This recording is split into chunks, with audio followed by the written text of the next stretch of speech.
yang hana bermun.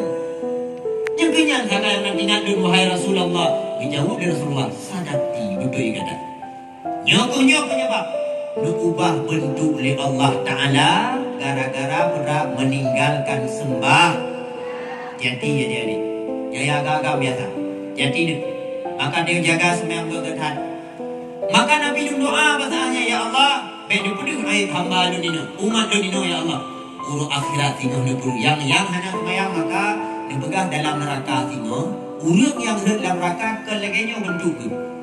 Kibanci dari wajah ke BO nahi baby uno.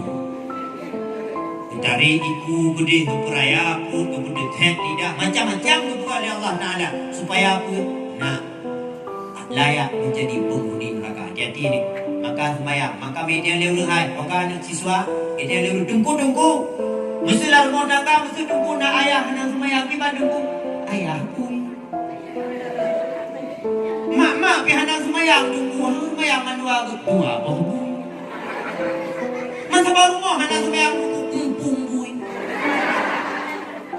maka jaga dan sembahyang bergetan. Dan dengar yang Tuhan gambarkan seringan-ringan azab neraka sekalian bahwa inna adna ahli nar azaban, sesungguhnya seringan-ringan azab neraka yang ta'ilu bin na'laini, ketusuk dua silap daripada silap neraka.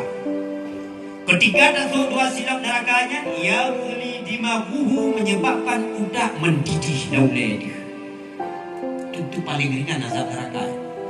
Hana yang paling ringan maknya hana le, yang paling ringan tinggal gagal kibat tusuk silap neraka.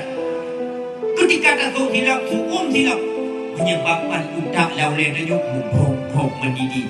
Kita jadi sahabat, ya Rasulullah, yang seringan-ringan azab yang tusuk.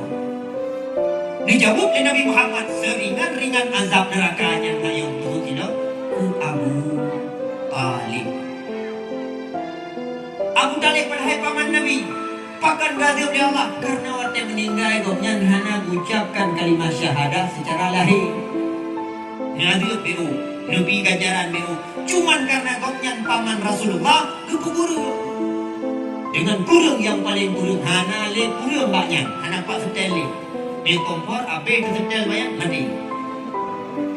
Maka karenanya paman Nabi karena yang bersalah pakon hana bukti syahadah